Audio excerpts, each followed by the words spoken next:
आप सभी को सादर नमस्कार। एक नई सच्ची कहानी के साथ मैं देवेंद्र दास आपके समक्ष प्रस्तुत हूँ और आप देखना शुरू कर चुके हैं एक नई कहानी के साथ देवेंद्र फिजियोसफर। लाइक करिए, शेयर करिए, कमेंट करिए और ज़्यादा से ज़्यादा लोगों तक पहुँचाएँ। कहानी अच्छी लगे तो दूसरे तक ज़रूर पहुँचाएँ। एक सरकारी शिक्षक जिसकी उम्र लगभग 32 वर्ष होती है, उसको एक 31 वर्षीय महिला से प्यार हो जाता है। दोनों शादीशुदा थे, लेकिन दोनों एक तांत्रिक के चक्कर में फंस जाते हैं और जब दोनों एक जंगल में एक दूसरे के साथ संबंध बना रहे थे, तांत्रिक सब कुछ देख रहा था और तांत्रिक उन दोनों को संबंध बनाते ही एक दूसरे में चिपका देता है। जैसे ये बात गांव के लोगों तक तो पहुंचती है तो सभी सन्न रह जाते हैं कि आखिर ये सब क्यों हुआ था। आइए कहानी शुरू करते हैं। दोस्तों, आज की जो कहानी है वो राजस्थान प्रदेश की है। उदयपुर के पास बधेपुर थाने की है। राहुल मीना नाम का व्यक्ति, जिसकी उम्र लगभग 32 वर्ष होती है, पेशे से प्राइमरी का शिक्षक होता है, जो कि एक बहुत ही धार्मिक प्रवृत्ति का व्यक्ति था। वो अक्सर जब भी अपने स्कूल जाता, रास्ते में शेषनाग बाबूजी मंदिर पड़ता, वहाँ पूजा पाठ करता और अपने स्कूल के लिए प्रस्थान कर देता। एक क्रिया उसकी नित्य प्रत चल रही थी। काफ़ी समय बीत जाता है, लेकिन इसी बीच उसी मंदिर में उसे एक महिला मिलती है, जिसका नाम सोनू होता है। वो महिला पूजा पाठ के लिए उस मंदिर आया जाया करती थी। वो महिला अपने परिवार के कलेश को दूर करने के लिए वहाँ उस मंदिर की जो पुजारी था वो एक तांत्रिक भी था, जिसका नाम भालेश कुमार था और जिसकी उम्र 55 वर्ष लगभग थी। वो उसके पास अक्सर अपने परिवार की परेशानियाँ दूर करने के लिए आया जाया करती थी। लेकिन इसी बीच चूँकि जो शिक्षक राहुल मीना होता है वो भी मंदिर जाता है और वो महिला भी, जिसकी उम्र लगभग 31 वर्ष होती है, नाम होता है सोनू, वो भी उस मंदिर में आया जाया करती थी। दोनों की मुलाकात होती है, दोस्ती होती है और वो मामला प्रेम प्रसंग का हो जाता है। प्रेम प्रसंग के साथ साथ ही दोनों आपस में संबंध बनाते। लेकिन जो राहुल मीना व्यक्ति था वो बहुत ही अच्छा था, परिवार में सब खुश रहते थे। जैसे जैसे राहुल की उस सोनू महिला से नज़दीकियाँ बढ़ती हैं, वैसे वैसे परिवार से दूरियां शुरू हो जाती हैं। इसी बात को लेके जो राहुल की पत्नी होती है वो भी चिंतित होना शुरू हो जाती है। चूँकि चिंतित होना लाजमी था, अब जो वो चाह रही थी वो सब कुछ परिवार में नहीं हो रहा था, जैसा कि कुछ माह पूर्व होता था। इसी बात को सीरियस लेते हुए राहुल की पत्नी आसपास के लोगों से बात करती है।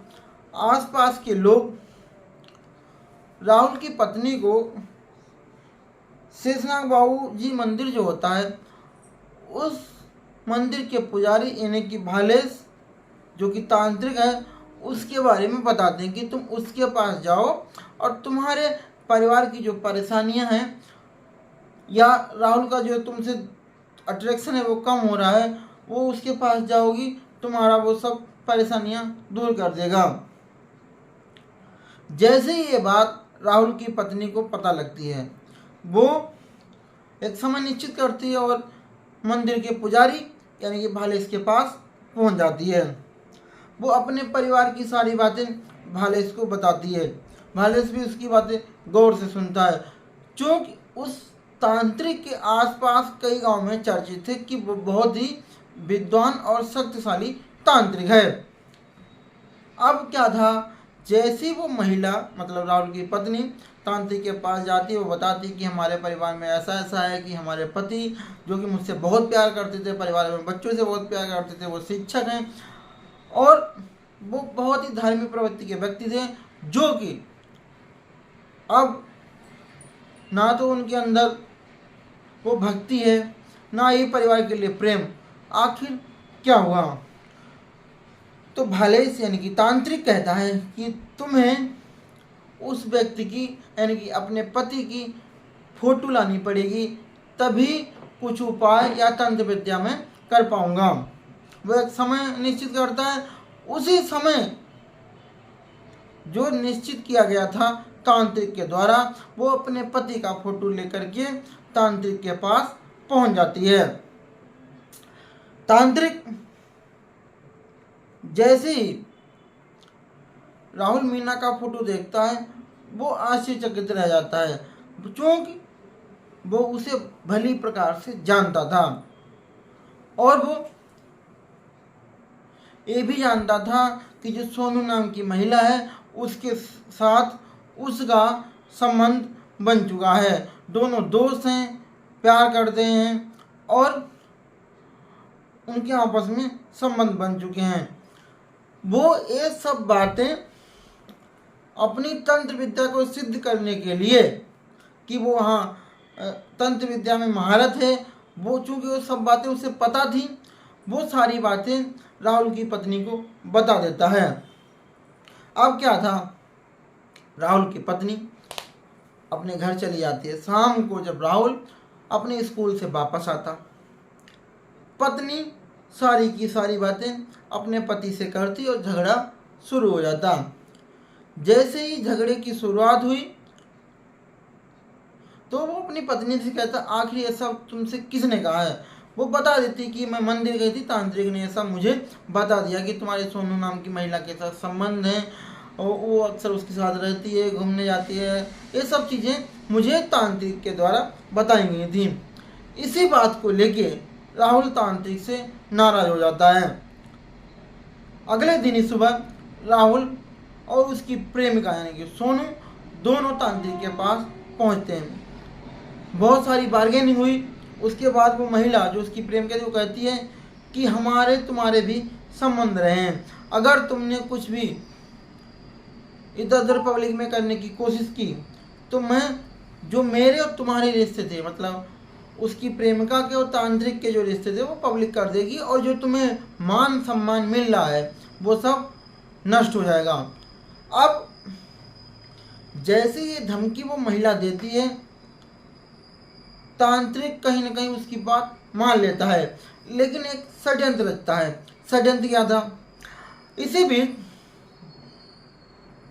राहुल और वो उसकी प्रेमिका सोनू उस तांत्रिक से कहते हैं, चलो ठीक है, अब तुम मान गए हो, इधर उधर ना करना, पर मुझे बताओ कि चूंकि ये जो महिला है दूसरी कास्ट की, तुम्हें पता मैं मीना हूँ और शादी हो नहीं सकती, हम एक दूसरा कोई भी परिवार छोड़ना नहीं चाहते, लेकिन हम आपस में दूर होना भी नहीं चाहते, इसका कुछ उपाय करो।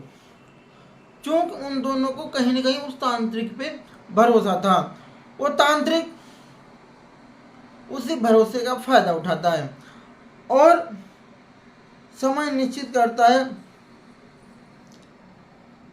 15 नवंबर 2022 का।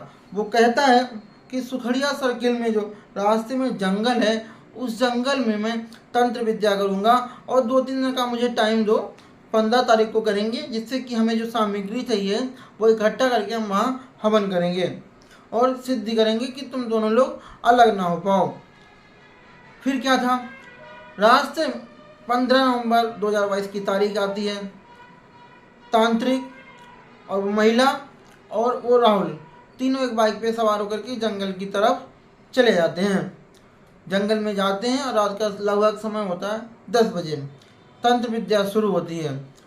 तंत्र विद्या में तांत्रिक राहुल से कहता है और उस महिला से भी कहता है कि तुम दोनों लोग कपड़े उतारो और संबंध बनाओ, निर्वस्त्र होकर के तुम दोनों को संबंध बनाने हैं। क्योंकि भरोसा था तांत्रिक पे, दोनों कपड़े उतारते हैं, संबंध बनाते हैं। वो एक अपनी पोटरी से एक जेल निकालता और उनके ऊपर लेप करता। दरअसल वो कुछ भी नहीं था, लेप तो एक बहाना था, वो फेविक्विक था। अब दोनों संबंध बनाते बनाते ही आपस में चिपक जाते हैं। अब वो छुटाने की जब कोशिश कर रहे थे तो उनकी एक दूसरे की स्किन भी छूट रही थी।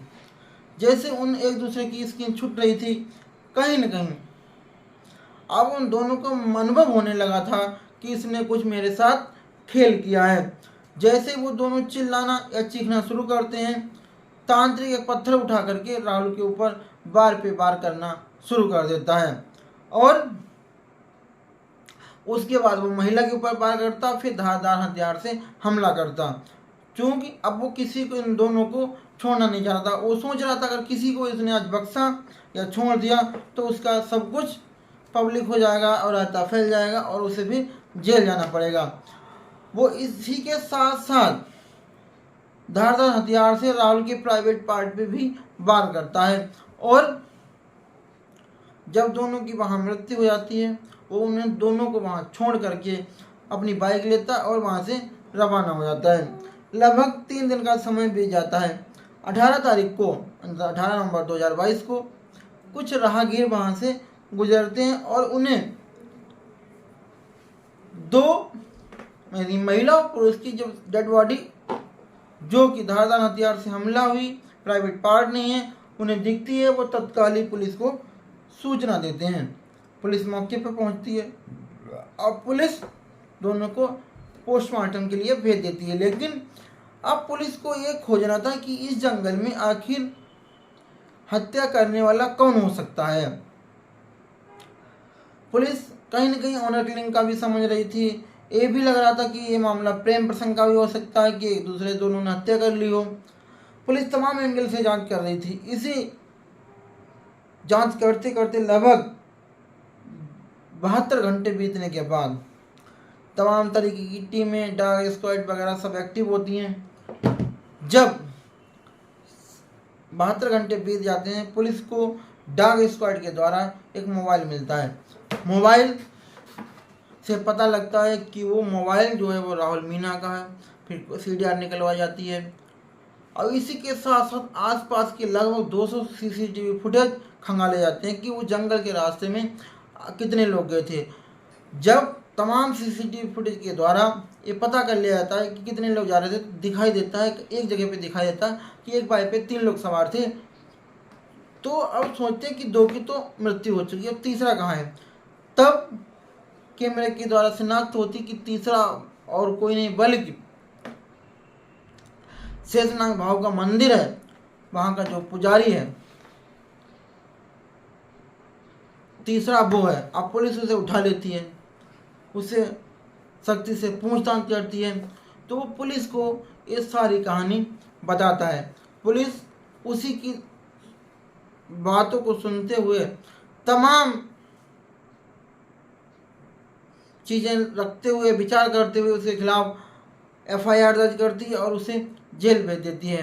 दोस्तों, आपको कहानी कैसी लगी आप हमें कमेंट बॉक्स में ज़रूर बताइए। देखते रहिए देवेंद्र विजय सफर। मिलते हैं कल एक नई कहानी के साथ। लेकिन शिवरात्रि करने से पहले क्या इस मानव जीवन में तांत्रिक पे भरोसा करना सही है या नहीं सही है, आप हमें कमेंट बॉक्स में ज़रूर बताइए और देखते रहिए देवेंद्र विजय सफर। मिलते हैं कल एक नई कहानी के साथ। तब तक के लिए शुभ रात्रि। जय श्री राधे।